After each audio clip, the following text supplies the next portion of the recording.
नमस्कार विद्यार्थी पालक मित्रांनो, आपल्या सर्वांचं स्वागत आहे विजन करिअर काउन्सिलिंगमध्ये. मी योगेश्वर गुट्टे, आपला एज्युकेशन आणि career mentor. Engineering CAP round 1ची नोंदणी आता संपलेली आहे आणि त्यानंतर पुढचा महत्त्वाचा पडाव तो म्हणजे प्रोव्हिजनल मेरिट लिस्ट आणि त्यामध्ये काही प्रॉब्लेम असेल तर ग्रीव्हियन्स पिरियड. ह्या दोन महत्त्वाचे टप्पे आपल्या पुढे आहेत. ह्या दोन्ही टप्प्यांमध्ये काय काय गोष्टी महत्त्वाच्या आहेत हे आपण समजून घ्यायचे. सगळ्यात पहिल्यांदा आपण समजून घेऊया प्रोव्हिजनल मेरिट लिस्ट म्हणजे काय.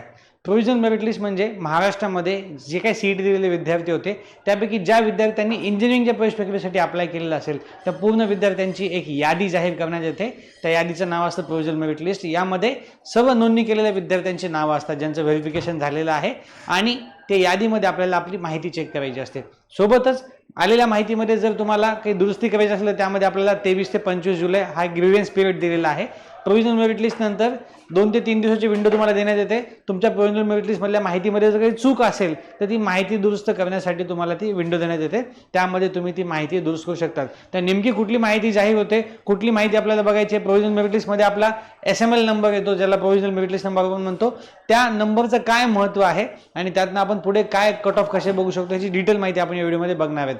त्याआधी जर तुम्ही पहिल्यांदा हे चॅनलवर व्हिडिओ बघत असाल तर प्लीज याला सबस्क्राईब करा, जेणेकरून इंजिनिअरिंग ॲडमिशनची कुठलीच महत्त्वाची अपडेट आपल्याकडनं मिस होणार नाहीये.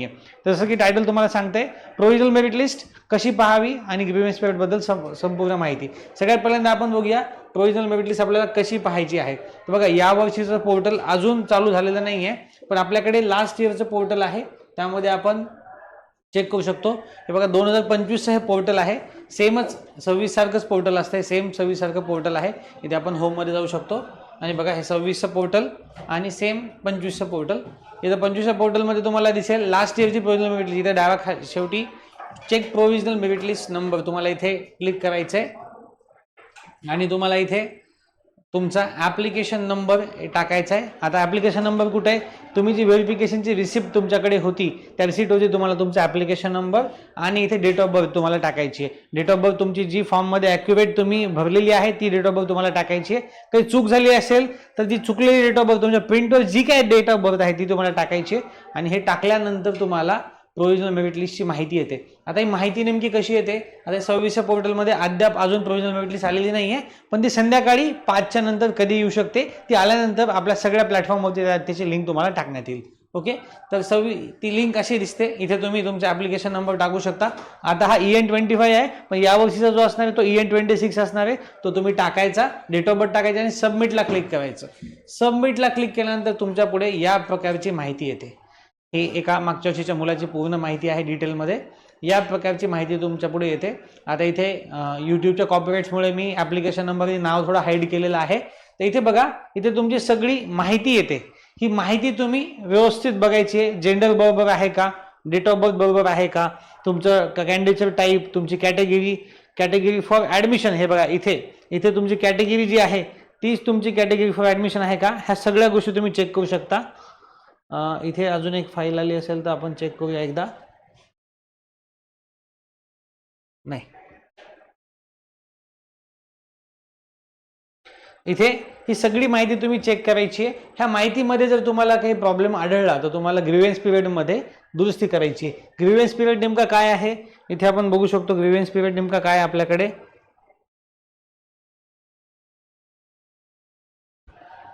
इथे आपण बघूया. इम्पॉर्टंट डेट्समध्ये दिलेला आहे ग्रीव्हियन्स पिरियड. इथे बघूया, 23 ते 25 जुलै ह्या डेट्समध्ये तुम्ही तुमचा ग्रीव्हियन्स म्हणजे तुमच्या प्रोव्हिजनल मेरिट लिस्टमध्ये जर काही माहितीमध्ये चूक आढळली तर तुम्ही या तारखेमध्ये ती माहिती दुरुस्त करू शकता. इथे तुम्ही माहिती बघायची आहे. आता इथे बघा, मेन तुम्ही पर्सनल डिटेल्स चेक करायचे आहेत. CETचे मार्क्स आणि JEEचे मार्क्स तुम्हाला चेक करायचे आहेत. बाकीचं जे आहे क्वालिफाईंग डिटेल्स, हे पर्सेंटेज तुमचे बघा. इथे तुम्ही जे पर्सेंटेज टाकले इथे फार डोकं लावायचं नाही आहे, फक्त मार्क्स बरोबर आहेत का बघायचे.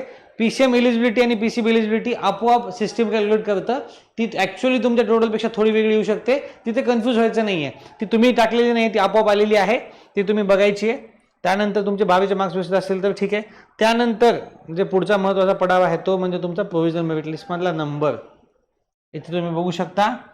इथे बघा, 2 प्रकारे तुमचा प्रोव्हिजनल मेरिट लिस्ट नंबर येतो. जर तुम्ही बायो CET दिली असेल तर PCM आणि PCBचा येतो. जर तुम्ही फक्त PCM दिली असेल फक्त PCMचा येतो. हा तुमचा प्रोव्हिजनल मेरिट लिस्ट नंबर आहे. हा इथे तुम्हाला दिसतोय, हा तुमचा प्रोव्हिजनल मेरिट लिस्ट नंबर आहे. या यादीमध्ये सगळ्यात महत्त्वाचं गोष्ट काय असते ती आपण बघूया. स्टेट जनरल मेरिट नंबर, ह्याच्यामध्ये 5-6 आकडे दिलेत. युनिव्हर्सिटी जनरल मेरिट नंबर दिलाय, state PCM state category merit number दिलाय, युनिव्हर्सिटी कॅटेगरी मेरिट नंबर दिलाय, TFWचा नंबर दिलाय आणि ऑल इंडियाचा नंबर दिलाय. एवढे मेरिट नंबर त्यांनी इथे दिलेले आहेत. ओके, याच्यामधला सगळ्यात महत्त्वाचा नंबर, एक सेकंड, यातला सगळ्यात महत्त्वाचा नंबर जो आहे तो असतो स्टेट जनरल मेरिट नंबर. तोच फक्त नोट करायचा. तो काय जो काय आकडा असेल, इथे या विद्यार्थ्याचा 15,600 आहे. तुमचा जो काही इथे जरी तुम्हाला स्पष्ट दिसत नसेल, तुमचा नंबर तुम्हाला स्पष्ट दिसणार. या यादीमधला हा सगळ्यात मोठा जो आकडा आहे तो तुम्ही नोट करून ठेवायचा आहे. तो तुमचा स्टेट जनरल मेरिट नंबर आहे. आता हा मी का नोट करायचा म्हणतोय, कट ऑफ बघण्यासाठी ह्याच नंबरने तुम्हाला कट ऑफ बघावे लागतात. काही जण कन्फ्यूज काय होतात, ते कॅटेगरी नंबर बघतात, कॅटेगरीचा कट ऑफ बघतात, तेव्हा कन्फ्युजन व्हायचं नाहीये. आता इथे PCM साठी जर तुमचं PCM असेल तर सगळ्यात मोठा आकडा जो असेल तो तुमचा मेरिट नंबर आहे. आता मेरिट नंबर बघितला, आता मी माझा मेरिट नंबर बघितला. आता कट ऑफ कसे बघायचे, 2 प्रकारे आपण कट ऑफ बघू शकतो. त्यासाठी सगळ्यात पहिल्यांदा इथे आपण बघूया, मेरिट नंबर नोट केल्यानंतर आपण बघूया सगळ्यात पहिल्यांदा आपल्याकडे या वर्षीचं जे पेज आहे, इथे लास्ट इयरचे कट ऑफची फाईल दिलेली आहे. इथे तुम्ही बघू शकता, seat matrix and cut off list for CAP round for previous years. CETCLच्या वेबसाईटवरती लास्ट इयरचे कट ऑफ दिलेले आहेत. आता त्या मुलाचा नंबर होता 15,000 समथिंग. आता काय करायचं, तुम्हाला लास्ट इयरचे कट ऑफ चेक करायचे. जर JEE चेक करायचं असेल तर AI मध्ये जायचे, जर CET चेक करायचं असेल तर MS मध्ये जायचे. लास्ट इयरचे राऊंड 1चे आपण कट ऑफ बघूया. मी क्लिक केले फाईलला आणि ही फाईल आता ओपन झालेली आहे. आता इथे एखादं कॉलेजचं मी सर्च करतो, फाइंड इन पेज करूया. येस, आता इथे मला एखाद्या कॉलेजचं माहिती घ्यायची. इथे मला सपोज आता PCCOE कॉलेजची माहिती घ्यायची किंवा मग DY पाटीलची माहिती घ्यायची आहे. इथे तुम्ही इथे DY पाटीलचा कोड टाकतोय 6272. हा कोड मी टाकला. एक 11 सर्चेस तुम्हाला इथे सापडले. ओके,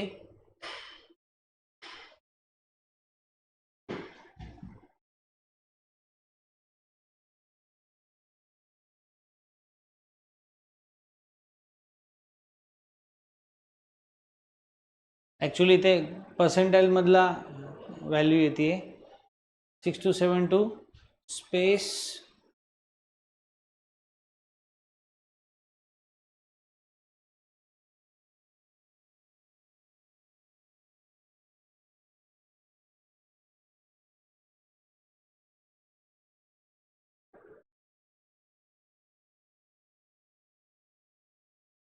एक सेकंड.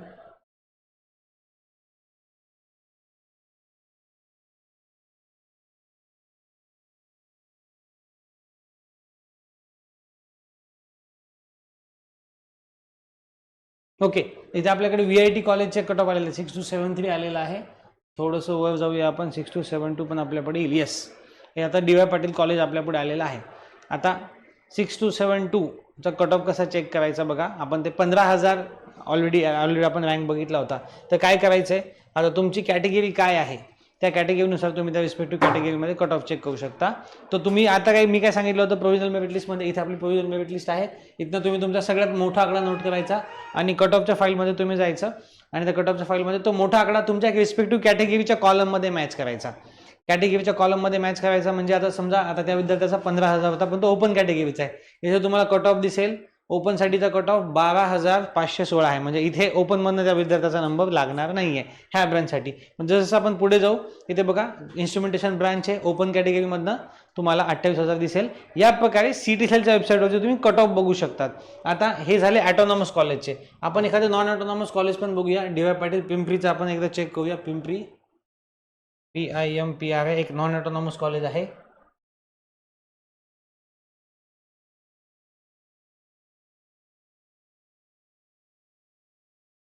येस, हे PCCOE कॉलेज आलेलं आहे सध्या. येस, इथे आपण बघू शकतो एक नॉन ऑटोनॉमस कॉलेज आलेलं आहे DY पाटील पिंपरी नावाचं. आता यामध्ये नेमका कट ऑफ कसा बघायचा, इथे बघा, इथे कट ऑफ 2 प्रकारे दिसतो. CS आपण इथे CS किंवा ITचा कट ऑफ बघतोय. 2 प्रकारे तुम्हाला इथे कट ऑफ दिसतोय, 2 प्रकारे. आता जर तुमची 12वी पुणे जिल्ह्यात झाली असेल किंवा तुम्ही जे कॉलेज बघताय त्या कॉलेजच्या विद्यापीठात झाली असेल तर तुम्ही कट ऑफ बघायचा home university seat allotted to home university कॅन्डिडेट्समध्ये. अदरवाईज तुम्ही other than home university seat allotted to other than home university candidate, यामध्ये कट ऑफ बघायचा. तुमची जी काही कॅटेगरी असेल त्या कॅटेगरीमध्ये तुमचा तुम्ही स्टेट जनरल मेरिटने नंबर मॅच करायचा. खूप जण काय कन्फ्यूज होतात, ते कॅटेगरीच्या कॉलममध्ये, इथे कॅटेगरीच्या कॉलममध्ये ते त्यांचा कॅटेगरी रँक मॅच करतात. तसं करायचं नाही आहे. स्टेट जनरल मेरिट नंबरच कॅटेगरीच्या कॉलममध्ये, तुम्ही जर ओबीसी असाल ओबीसीमध्ये तुम्ही तुमचा नंबर मॅच करायचा. तर त्या विद्यार्थ्याचा नंबर होता 15,000 समथिंग. इथे बघा ओबीसीचा, आता ह्या जर तो विद्यार्थी पुण्यातनं 12वी केलेला असेल तर त्याने होम युनिव्हर्सिटीवाल्या होम युनिव्हर्सिटीवाल्या रोमध्ये बघायचे. जर तो पुण्याच्या बाहेरचा असेल त्याने इथे बघायचे. जर तो ईडब्ल्यूएस किंवा TWS पण असेल त्याने इथे स्टेट लेवलमध्ये बघायचे. ओके, तुमची जी काही कॅटेगरी आहे त्या कॅटेगरीच्या कॉलममध्ये तुम्ही, आणि त्या कॅटेगरीच्या टायटल पण तुमचं, जर तुमचं होम युनिव्हर्सिटी पुणे असेल तर होम युनिव्हर्सिटीमध्ये बघायचं. जर तुम्ही बाहेरचे असाल तर बाहेरच्यामध्ये बघायचं. ह्याची एक सोपी पद्धत तुम्हाला अजून एक सांगतो. यापेक्षाही सोप्या पद्धतीने जर तुम्हाला कट ऑफ बघायचे असतील तर आपण ऑलरेडी आपलं जे कट ऑफचं ॲडमिशन प्रोसेस हँडबुक आहे ते आपण बनवलेलं आहे. सगळ्यात सोपी पद्धत, आता हे तुम्हाला CETच्या वेबसाईटवर कट ऑफ बघायला खूप वेळ जातो, तेव्हा आपण आपलं इंजिनिअरिंगचं ॲडमिशन प्रोसेस हँडबुक या प्रकारचं बनवलेलं आहे. ह्याची लिंक आपल्या या व्हिडिओच्या डिस्क्रिप्शन बॉक्समध्ये दिलेली आहे, आपल्या वेबसाईटवर पण दिलेली आहे. ह्या हँडबुकमध्ये कशा प्रकारे कट ऑफ दिलेत बघा. आधी आपले जोसाचे कट ऑफ आहेत, त्यानंतर CETचे कट ऑफ चालू होतात. यस इथे आपण बघू शकतो.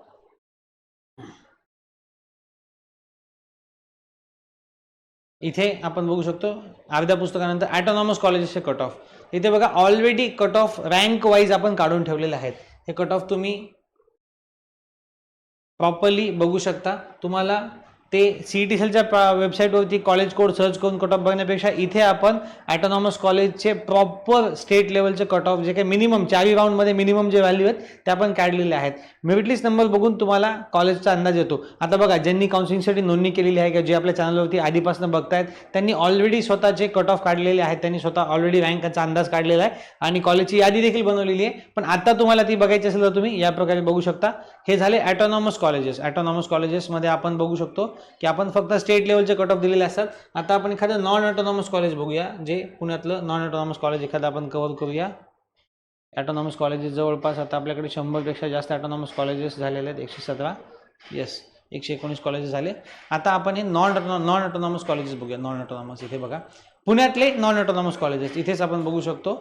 इथे बघा, आता इथे कसा कट ऑफ दिलेला आहे, होम आणि अदर. तुम्ही जर पुण्याचे असाल तर होममध्ये कट ऑफ बघायचं आहे, जर बाहेरचे असाल तर अदरमध्ये बघायचं आहे. सिम्पल वेने तुम्हाला कट ऑफ दिलेले आहेत. हे पुस्तक महाराष्ट्रातल्या सर्व विद्यार्थ्यांसाठी फार उपयुक्त असणार आहे. हे कसं ऑर्डर करायचे ह्याची लिंक व्हिडिओच्या डिस्क्रिप्शन बॉक्समध्ये दिलेली आहे. ते लिंकवरती तुम्ही ऑनलाईन तो फॉर्म भरायचा आहे, त्याचं पेमेंट करायचं आहे. पेमेंटसाठी खूप सिम्पल आहे. तुम्हाला माझ्या नंबरवरती गुगल पे करायचं आहे, त्याचा स्क्रीनशॉट त्याच नंबरला पाठवायचा आहे. हे बुक तुम्हाला मिळणार आहे. ह्या बुकवरनं तुम्हाला तुमचं कट ऑफ बघणं फार सोपं असणार आहे. ज्यांच्याकडे बुक आहे त्यांनी ऑलरेडी बघू शकता, ज्यांच्याकडे बुक नाही आहे ते ऑनलाईन ऑर्डर करू शकता. याची PDF तुम्हाला अगदी पेमेंट केल्याच्या 5 मिनिटांमध्ये तुम्ही स्क्रीनशॉट त्या नंबरला टाकला की लागलीच तुम्हाला त्या बुकची PDF मिळते. ओके, आणि आता बुक नेमकं ऑर्डर करायचा नंबर नेमका कुठला आहे किंवा पेमेंट कुठल्या नंबरला द्यायचं आहे, तर इथे तुम्हाला लास्ट बट वन पेजला इथे माझा नंबर दिलेला आहे 8983480205. या नंबरवरती तुम्ही गुगल पे किंवा फोनपे करून, हा जो नंबर आहे या नंबरवर तुम्ही गुगल पे किंवा फोनपे करून तुम्ही पुस्तक ऑर्डर करू शकता. आणि या पुस्तकामध्ये सर्व ऑटोनॉमस कॉलेजेस, महाराष्ट्रातले सर्व, पुण्यातले प्रायव्हेट कॉलेजेस, मुंबईतले काही सिलेक्टिव्ह कॉलेजेस आणि त्या व्यतिरिक्त काही चांगले कॉलेजेस आपण याच्यामध्ये कव्हर केलेले आहेत. त्याचे सगळे कट ऑफ आपण दिलेले आहेत. टायटल मी तुम्हाला दाखवतो. हे आता जवळपास ऑल द रिमेनिंग कॉलेजेस म्हणजे पुणे ऑटोनॉमस, पुणे, मुंबई सोडून इतर काही कॉलेजेस यांच्याबद्दल माहिती दिलेली आहे. ओके, आता हे सगळे हे मुंबईचे कॉलेजेस, त्यानंतर पुण्याचे कॉलेजेस पण ह्याच्यामध्ये इन्क्लूड आहेत. पुणे आणि मुंबईच्या कॉलेजेसमध्ये तुम्हाला होम आणि अदर अशा प्रकारे कट ऑफ दिसेल. होम कट ऑफ म्हणजे ज्यांची 12वी पुणे, नगर किंवा नाशिक झालेली आहे त्यांनी पुण्याचं कॉलेज बघताना होममध्ये बघायचा, मुंबईचं कॉलेज बघताना अदरमध्ये बघायचं. तुमची 12वी मुंबईमध्ये झाली असेल, मुंबईचं कॉलेजचा कट ऑफ बघताना मुंबईच्या होममध्ये बघायचा. या प्रकारे तुम्ही तुमचे कट ऑफ बघू शकता आणि तुम्ही तुमच्या याद्या बनवू शकता. हे पुस्तक आपलं ऑनलाईन अवेलेबल आहे. ह्याची PDF तुम्ही आपल्या व्हिडिओच्या डिस्क्रिप्शन बॉक्समध्ये जी लिंक दिलेली आहे तिथनं ही ऑर्डर करू शकता. ओके, या पुस्तकामध्ये महाराष्ट्रातले सगळ्या कॉलेजेसचे सगळे ऑटोनॉमस कॉलेजेसचे कट ऑफ दिलेले आहेत. ह्या पुस्तकामध्ये आपल्याला महाराष्ट्रातल्या सगळ्या कॉलेजेसचे कट ऑफ दिलेले आहेत. इंजिनिअरिंग ॲडमिशन प्रोसेस हँडबुक, ज्यामध्ये जोसा प्लस CET, अर्धे सुरुवातीला जोसाचे कट ऑफ आहेत, त्यानंतर CETचे कट ऑफ चालू होतात. त्या PDF मध्ये कट ऑफ बघण्यापेक्षा इथे तुम्हाला इझी पद्धतीने कट ऑफ बघता आणि कॉलेजचा अंदाज येतो. आता मेन काय आहे, जर तुमच्या प्रोव्हिजनल मेरिट लिस्टमध्ये किंवा फायनल मेरिट लिस्टमध्ये तुम्हाला जर काही चूक आढळली तर तुम्ही काय करायचे, जर तुमच्या प्रोव्हिजनल मेरिट लिस्टमध्ये चूक आढळली तर तुम्ही ग्रीव्हन्स टाकून ते दुरुस्त करून घ्यायचे. ह्या माहितीमध्ये तुम्ही बघा, फक्त मी जे सांगतो परत एकदा सांगतोय, जनरल मेरिट नंबरच महत्त्वाचा आहे. तुम्ही कॅटेगरीच्या कॉलममध्ये किंवा आपल्या पुस्तकामध्ये पण जे कॉलम दिलेले आहेत, आपल्या बुकमध्ये देखील जे कॉलम दिलेले आहेत, त्या कॉलम्समध्ये तुम्हाला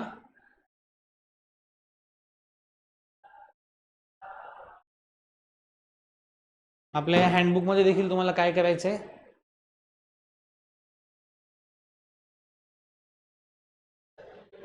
कॅटेगरीचा जरी कॉलम असेल तरी तुम्हाला कट ऑफ बघताना तो ऑल इंडिया रँकच बघायचा. इथे सपोज कॅटेगरीचा कॉलम जरी दिला असेल तर आता एखादा विद्यार्थ्याचा आपण तो 15,000 वाला विद्यार्थी बघूया. 15,000 वाला विद्यार्थी, ओके. इथे PS मॉडर्नमध्ये आपण कट ऑफ बघूया.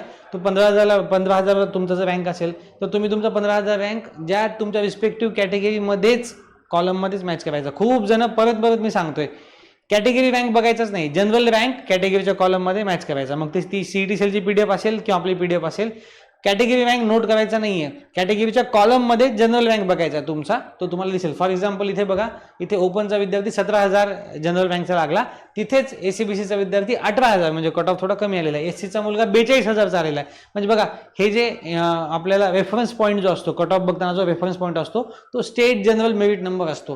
कॅटेगरीच्या रँकवरून कट ऑफ दिलेला नसतो, कॅटेगरीचा कट ऑफ जनरल मेरिट नंबरने दिलेला असतो. हा मुद्दा तुम्ही लक्षात घेणं गरजेचं आहे, जेणेकरून कट ऑफ बघताना तुमची चूक होणार नाहीये. आणि चुकीचा कट ऑफ बघितला, कॉलेजची लिस्ट चुकीची बनते, अंदाज चुकीचा लागतो आणि राऊंड वाया जातो. तेव्हा सगळ्यांनी ही काळजी घ्यायची आहे की आपल्याला जेव्हा आपली प्रोव्हिजनल मेरिट लिस्ट येते तेव्हा आपला ॲक्युरेट रँक तुम्हाला बघायचा आहे. इथे तुम्हाला दिसेल स्टेट जनरल मेरिट नंबर बघायचा आहे. जर तुम्ही दोन्ही CET दिली असेल तर तुमचा बायोचा वेगळा नंबर येतो, मॅथचा वेगळा येतो. सोबतच तुम्ही JEE दिली असेल तर तुमचा JEEचा पण इथे पर्सेंटाईल डिरेक्टली येतात. इथे पर्सेंटाईल तुम्हाला डिरेक्टली JEEचे दिसतात. थोडंसं हे ब्लर आहे, पण तुम्हाला ॲक्च्युअली तुमच्या फाईलमध्ये एकदम व्यवस्थित दिसणार आहे. किंवा आपण एखाद्या विद्यार्थ्याचं लाईव्ह काढून पण बघितलं असतं, पण ठीक आहे, लाईव्ह काढलं की यूट्यूबला थोडंसं रिस्ट्रिक्शन येतात. तेव्हा या पद्धतीने आपण आपला मेरिट लिस्ट नंबर बघू शकतो आणि याच पद्धतीने आपण आपल्या मेरिट लिस्टमध्ये काही प्रॉब्लेम असेल तर ते ग्रीव्हन्समध्ये दुरुस्त करू शकतो. आता ग्रीव्हन्स दुरुस्त करताना काय, तुम्ही ज्या प्रकारचं व्हेरिफिकेशन केलेलं आहे, सपोज तुमच्या फॉर्ममध्ये तुम्हाला काही चूक आढळली तर तुम्ही काय करू शकता, तुम्ही FC सेंड, तुम्ही फॉर्म कशा प्रकारे व्हेरीफाय केला आहे, जर फिजिकल व्हेरीफाय केला असेल त्याच FCला जाऊन तुम्ही फॉर्ममध्ये दुरुस्ती करायची आहे. जर व्हेरिफिकेशन केलं असेल तर मग तुम्हाला लॉग इनमध्ये ग्रीव्हन्स सेंड करायचा आहे. तो फॉर्म तुमचा अनलॉक करण्यात येतो. ग्रीव्हन्ससाठी तुम्हाला क्वेरी सिलेक्ट करायची आहे, त्यासाठीची माहिती लिहायची, डॉक्युमेंट अपलोड करायचा, मग तो फॉर्म अनलॉक करण्यात येतो. तो फॉर्मसाठी मग तुम्हाला करेक्शन करायचे, तो फॉर्म परत व्हेरिफिकेशनसाठी लॉक करायचा आहे आणि पुढच्या 3 दिवस जे आहेत 23, 24, 25 या दिवसामध्ये तुमचा फॉर्म परत ग्रीव्हन्स पिरियडमध्ये व्हेरिफिकेशनमध्ये परत तो व्हेरीफाय झाला होतो आणि तो झाला पाहिजे. फिजिकल व्हेरिफिकेशनचं एकदम सिंपल आहे. फिजिकल व्हेरिफिकेशनमध्ये तुम्ही जिथे व्हेरिफिकेशन केलं तिथे तुम्ही ॲडिशनल डॉक्युमेंट जर तुमचं ॲड करायचं असेल ते तुम्ही ॲड करू शकता. ज्या विद्यार्थ्यांनी पावती दिली होती पण आता कागद आला असेल ते अपडेट करू शकता. ज्यांनी इन्कम सर्टिफिकेट आतापर्यंत दिलं होतं आणि किंवा इन्कम नव्हतं दिलं, इन्कमची पावती होती आपल्याकडे, त्यांचं TFWS नो झालं होतं, असे विद्यार्थी यस करण्यासाठी ते करून घेऊ शकतात. तुमच्या फॉर्ममध्ये जी काही दुरुस्ती करायची आहे, कोणाच्या नावामध्ये प्रॉब्लेम असेल, कोणाच्या डेट ऑफ बर्थमध्ये प्रॉब्लेम असेल, कोणाचं जेंडर चुकलं असेल, जी काय एक तुमचा मेरिट लिस्टमधला प्रॉब्लेम असेल तो तुम्ही त्या 3 दिवसामध्ये सॉल्व्ह करून घेऊ शकता. जर फिजिकल आपण व्हेरिफिकेशन केलं असेल तर तुम्ही जिथे व्हेरिफिकेशन केलं तिथे तुम्ही त्या करेक्शनसाठीचे डॉक्युमेंट्स घेऊन जायचे आणि ते दाखवून तुम्हाला ते डॉक्युमेंट तो करेक्शन तुम्हाला करून घ्यायचा आहे. जर स्क्रुटिनी केली असेल तर लॉग इनमध्ये ग्रीव्हन्स सेंड करायचा आहे, तर ग्रीव्हन्स अप्रूव्ह होतो, मग फॉर्म अनलॉक होतो, फॉर्म व्यवस्थित नवीन अपडेट करून घ्यायचा, फॉर्म परत लॉक करायचा आणि परत व्हेरिफिकेशनला पाठवायचा. त्याचं व्हेरिफिकेशन विदिन टाईम झालं पाहिजे, मेक शुअर करायचं. आणि या प्रकारे तुम्ही तुमचे प्रोव्हिजनल मेरिट लिस्ट आणि ग्रीव्हन्स पिरियडमध्ये सगळी माहिती चेक करू शकता. त्यानंतर फायनल मेरिट लिस्ट येणार आहे, त्यानंतर लागलीच सीट मॅट्रिक्स येणार आहे, त्यानंतर आपल्याला ऑप्शन द्यायचे आहेत. माझी आशा आहे की सर्व महाराष्ट्रातल्या विद्यार्थ्यांनी किंवा ज्यांनी आपलं चॅनल पाहत आहेत त्यांनी त्यांच्या याद्या बनवून ठेवलेल्या आहेत. जर बनवल्या नसतील अजून आपल्याकडे 3 ते 4 दिवस शिल्लक आहेत. लवकरात लवकर तुम्ही तुमच्या याद्या फायनल करून ठेवा, जेणेकरून जेव्हा फायनल मेरिट लिस्ट येणार त्याच्या दुसऱ्या किंवा तिसऱ्या दिवशी ऑप्शन फॉर्म चालू होतात आणि त्या इमिडिएटली आपल्याला 3 दिवसाच्या विंडोमध्ये आपल्याला आपले ऑप्शन भरायचे असतात. तेव्हा सगळ्यांना विनंती आहे त्यांनी हे सगळ्या गोष्टी व्यवस्थित बघायच्यात, सगळ्या फॉलो करायच्यात आणि काही अडचण आली तर आम्हाला आमच्या कमेंट सेक्शनमध्ये डिस्क्रिप्शन बॉक्समध्ये जे नंबर दिलेले आहेत त्यावरती तुम्ही कॉन्टॅक्ट करू शकता, जेणेकरून तुम्हाला कुठलीही इंजिनिअरिंग ॲडमिशन प्रोसेसमध्ये अडचण येणार नाही. ही झाली इंजिनिअरिंग ॲडमिशन प्रोसेसमध्ये प्रोव्हिजनल मेरिट लिस्ट कशी बघायची आणि ग्रीव्हन्स पिरियडमध्ये कशी दुरुस्ती करायची याबद्दलची माहिती. इंजिनिअरिंग ॲडमिशनच्या अशाच माहितीपूर्ण अपडेटसाठी वेळोवेळी पाहत राहा विजन करिअर काउन्सिल. थँक्यू.